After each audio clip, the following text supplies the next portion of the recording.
الحمد لله رب العالمين والصلاة والسلام على سيد الأنبياء والمرسلين وعلى آله وأصحابه أجمعين. أما بعد فأعوذ بالله من الشيطان الرجيم. بسم الله الرحمن الرحيم. فلا تقل لهما أف ولا تنهرهما قل لهما قولا كريما. صدق الله المولى العظيم وصدق رسوله النبي الأمين المكين الكريم ونحن على ذلك لمن الشاهدين والشاكرين والحمد لله رب العالمين. ابھی میں نے اس آیت کریمہ کی تلاوت حاصل کیا ہے. آئیے اس پر روشنی ڈالنے سے قبل گنبد خضرا کی جانب لو لگا کر گنبد خضرا میں آرام فرمانے والے آقا و مولا جناب احمد مصطفیٰ محمد مصطفیٰ صلی اللہ علیہ وسلم کی بارگاہ میں عقیدت و محبت کے ساتھ اپنی غلامی کا ثبوت دیتے ہوئے درود شریف کا نذرانہ پیش کیجیے. میرے بابا صلی اللہ علیہ وسلم سیدنا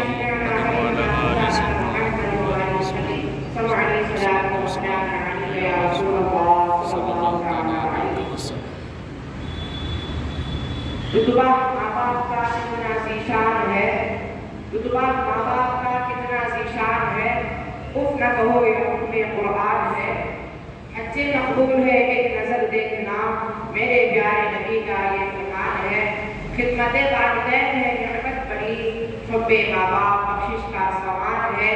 تیری دوزخ بھی ہے تیری جنت بھی ہے، مصطفیٰ جان رحمت کا یہ اعلان ہے. سبحان اللہ. اللہ تعالیٰ خالق کائنات ہے، وہی ہر چیز کو عالم وجود میں لے کر آتا ہے اور پھر ظاہری اسباب پیدا فرماتا ہے. انسان چونکہ صفت ربوبیت کا مظہر ہے، اس لیے اس کی تربیت و حفاظت اور کفالت کے لیے دوسری مخلوقوں کی نسبت انتہائی مشکل ترین اور اہم ترین مشکل ترین تخلیق مرحلہ ہے.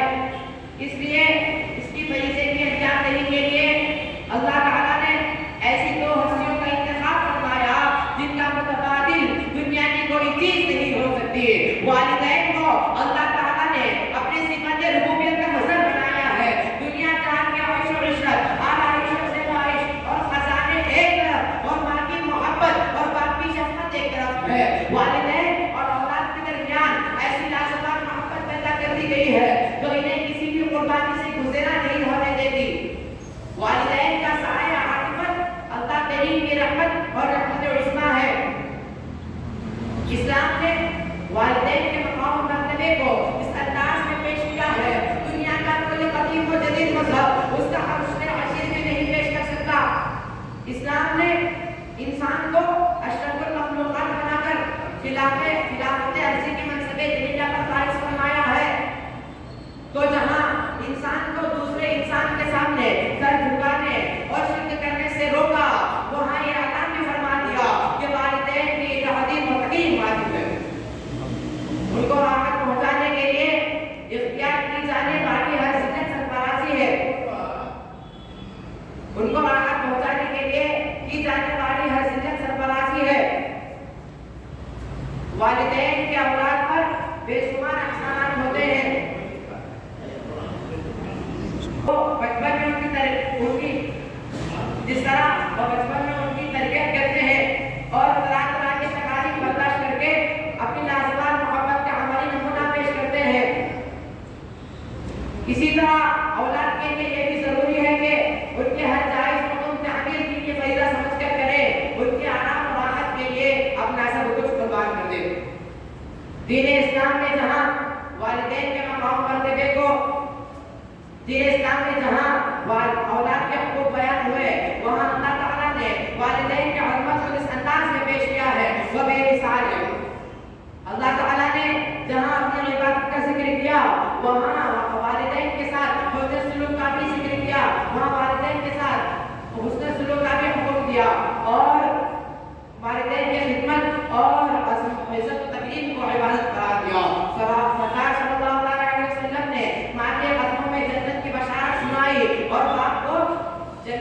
بیانی دروازہ قرار دیا۔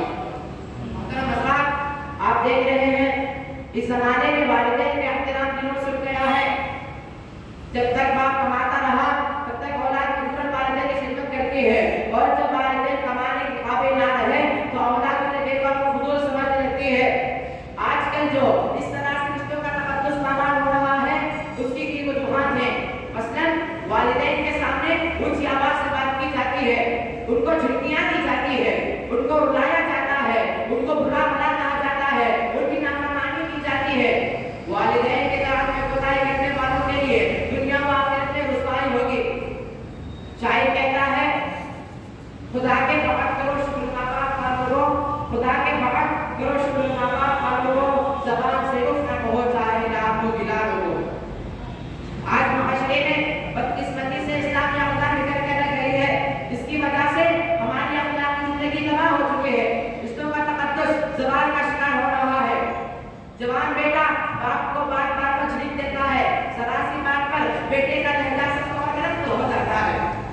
اولاد چاہے جتنی بھی نیک ہو مگر ان کی نیک بختی کا اصل امتحان اس وقت شروع ہوتا ہے جب والدین جوانی سے بڑھاپے کی طرف بڑھتے ہیں، اور بڑھاپے اور بیماری کی وجہ سے وہ اولاد کے محتاج ہو جاتے ہیں۔ آزمائش کی گھڑیوں میں کامیاب ہونے کے لیے ضروری ہے کہ اولاد اپنے دن یاد کرے جب اس کا بچپن تھا اور والدین کی جوانی تھی، اور والدین نے اپنی ساری جوانی اور صحت کی پرورش میں گزاری تھی۔ ارشاد باری تعالیٰ ہے فَلَا تَقُل لَّهُمَا أُفٍّ وَلَا تَنْهَرْهُمَا وَقُل لَّهُمَا قَوْلًا كَرِيمًا، تو انہیں اف بھی نہ کہنا اور انہیں جھڑکنا بھی نہیں، اور ان دونوں کے ساتھ ادب سے بات کیا ہو۔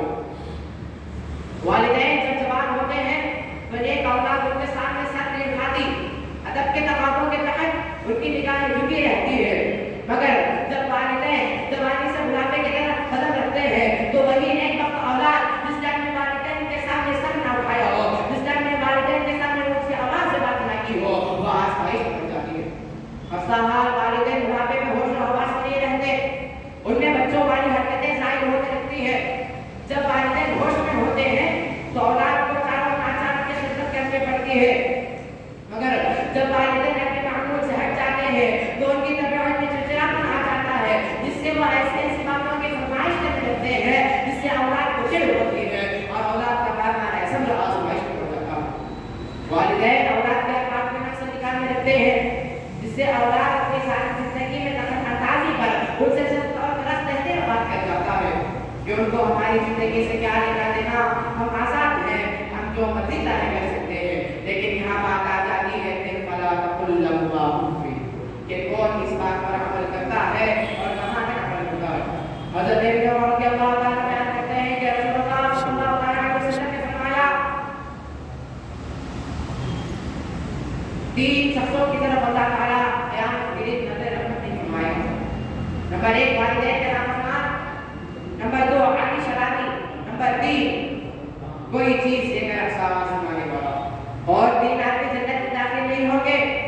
ماں باپ کا نافرمان، دیوس اپنی بیوی کے بدکاری کے عمل کے باوجود خاموش رہنے والا، اور جو عورت ہونے کے شامل ہے۔ امام احمد البیہقی نے سہل بن معاذ بن ابیہ کے سلسلے سے جو روایت کیا ہے کہ رسول اللہ صلی اللہ علیہ وسلم نے فرمایا اللہ کے کچھ بندے ایسے ہیں جن سے اللہ تعالیٰ بات نہیں کرے گا، نہ ان کی طرف نظر رحمت کرے گا، نہ ان کو واپس آ کرے گا۔